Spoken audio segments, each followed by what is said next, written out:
Hello, Metro Detroit golfers. I'm Chad Elledge, I'm Ben Bach. and we are coming to you from the Golf Leadership Academy, and today we're going to bring you the Tuesday tip of the week. Having said that, there's a lot of you out there, love golf, want to do better. We want to share with you our most helpful tip that'll get more of you to play better golf. So, Ben, what do you got, man? What are we going to do at home to help you play better golf? Oh, we are going to talk about the big idea today, everybody. So, we like to refer to golf as a stick game. So, essentially what you have when you're playing golf is you have a stick with weight on the bottom of it. So, our big idea that we actually learned from Michael Hebron, he was a very big help, is to swing this weight freely back and forth. So, if you notice right now, we have our jet stick that's being swung back and forth. We would consider this a swinging motion.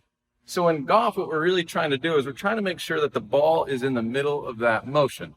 This would be free swinging. Now let me demonstrate what a hitting motion might look like. So there's a lot of you out there that probably swing the club back, boom! You try to hit the ball at the bottom. That's not what we're talking about. If you're trying to hit the ball at the bottom, you might notice that you have club face control problems, center face contact problems, low point problems, the whole shebang. But if we can get you to be free while you swing this golf club or the weight back and forth, you're going to be shocked what happens on the back end.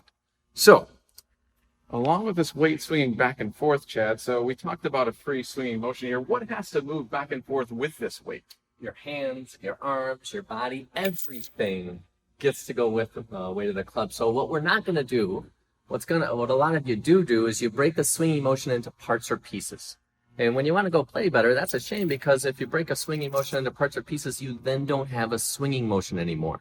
So if everything moves back and forth with the weight of the club, we remove all the restrictions, we remove all the red tape, we don't try to keep our left arm straight or keep your head down, take away all the rules, and just start trying to create a swinging motion where everything gets to move with. So Ben, show me what that could look like here, buddy. I'm going to take the jet stick. Sure.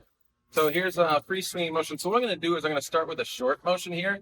So what I'm going to do is I'm just going to cradle the grip. So you're going to notice here there's no tension in the hands. And then I'm just going to let my hands and my body float back and forth with the weight of this golf club. So Chad, what are we noticing about the club face? So as my hands and my body actually move with the weight, what happens to the club face on the backswing? What I can see is that it opens, rotates, or starts to face the people at home. And then on the way through, we can start to see it rotate or go to the left. So what I see is a face that rotates or moves in a circle or an orbit around. So what are you saying here, that maybe the golf club knows how to square itself up as long as we don't interfere? That's exactly right. So the club face will rotate itself if you allow it, if you stay out of the way. So a lot of you at home, we hear people talking about getting their hands through and trying to apply extra force. That goes back to that hitting motion, right? But if we just freely swing the weight of the club back and forth, if we want you to do this at home, you'll see that it rotates on its own if you allow it to. So we have to let the club do what it was allowed it to do. I think another good analogy is if you think when you drive your car, if you have a book that's in the backseat of the car and you jam on the brakes, the book goes flying forward. So in your golf swing, you can think of your hands and your body as being your car, and here's our book at the end of the stick. So if you go ahead and watch what happens, if I slam on the brakes with my car, the body stops. So my hands and my body are stopping. First thing I notice is the club actually hits the ground way behind the ball, but what we're trying to do is get a divot in front of the ball. Cool. So if everything keeps moving, the books will stay on the back seat of the car. Yep. And you'll have better low point control. You'll have more solid contact. It'll be all good. So what this is about is inertia. Now, I don't know what inertia is all about, but what I do know is that those books are going to go flying. So you have to keep everything moving. That's why keep your head down is one of the most destructive forms of golf help ever created. And everybody says it, everybody believes it true, but it just ain't so. So show us like more of a full swinging motion where you allow everything to go with the weight of the club. The car keeps moving. We're all safe and sound as long as the car keeps moving. There you go. Everything goes with the weight of the club. So no attempt to break this into parts or pieces. Is that true? No attempt to break it into parts or pieces, or no attempt to smash that thing. I'm just trying to produce a motion where the ball's in the middle of it. It's really the only goal when I am swinging this golf club back and forth. Now, one of the other things that we like to do is we like to use this 1 to 5 scale, right? What's that all about? Well, I tell you what, internally is 1 to 5 is about your commitment to what you intend to do. So in golf, because you have to move the ball, it doesn't move until you move, you have to be clear in your intention. $1 million question is, what do you intend to do here? Some people say, oh, I don't want to hit it left. That ball's probably going left.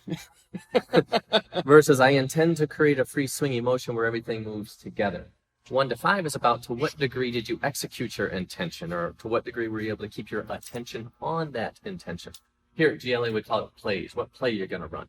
So golf is like football in that way. You have to initiate the action, so you have to be very clear on what you're going to do. So what we're asking you to do is just be clear on making a free swinging motion and have that be the one thing that you're committing to. And then after the ball's gone, before we get on to what the ball does, you'd have to use that 1 to 5 scale to see to what degree did you actually experience a free swinging motion. 5 would be like, oh, dude, totally free, man. Like, that was unbelievable. I wasn't trying to steer or guide or hit anything. I wanted to be like, man, I forgot. I was trying to fix my backswing. I was trying to keep my head down and do all the things. So if we try to do all the things, we'll be good at none of the things. If you commit to one thing, you will start to make some progress for sure. So why don't you go ahead and show us, and then we'll just talk on a scale of 1 to 5, and you can, give your interpretation of what that is, and off we go. Yeah, most definitely. So one of the things that I like to do before I actually go ahead and let the ball get in the way of my motion is I'm trying to rehearse what I'm trying to sense throughout the swing. So the first thing that I will do is I'm going to flip this golf club upside down, because now I'm truly swinging weight freely back and forth. So I've got my golf club flipped upside down. I swing it freely back and forth. Then I'll flip the golf club the right way up. Free swinging motion back and forth, hands and body moving with the weight. So now I actually know the experience that I'm trying to chase. So now what I'm going to do is I'm going to make that same free swinging motion with the ball in the way. And I'm going to use my 1 to 5 scale. So a 5 would be the experience of the exact same when the ball wasn't there, and a 1 would be like, holy cow, I am way off. So I would give myself, I would say a 4. So I got a little bit distracted by the camera, but I was pretty close. So I was thinking a little bit about the camera, how is my swing going to look, as opposed to just committing to the free swinging motion. So I could do a little bit better job, but it wasn't too bad. So in one part, we're going to talk about the swing concept is free swinging motion. That's what we're really talking about here today. And the second part is we're kind of dovetailing into one of golf's mental skills. So it's just being able to commit to one thing at a time. So can you keep your attention on your intention? In this case, you graded it a 4? Yep. All right, because you were a little bit distracted with the camera, no big deal. You got it. So at home, be patient with yourself while you work through this and really just start to see if you can look inward to what's going on during the swinging motion. And then when you do experience that 5, you'll be shocked as to what starts to happen. It will start to organize for you, and it'll be way cooler on the weekends. And you won't have to remember all the checklists and all the procedures and all the things, because nobody got time for that.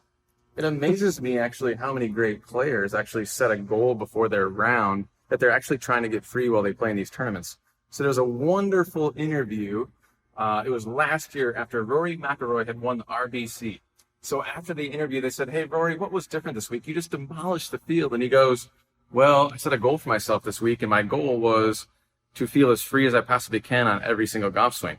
And he said, I did a very, very good job executing that this week. If I can do the same thing next week in the U.S. Open, I'm going to have a great shot at winning.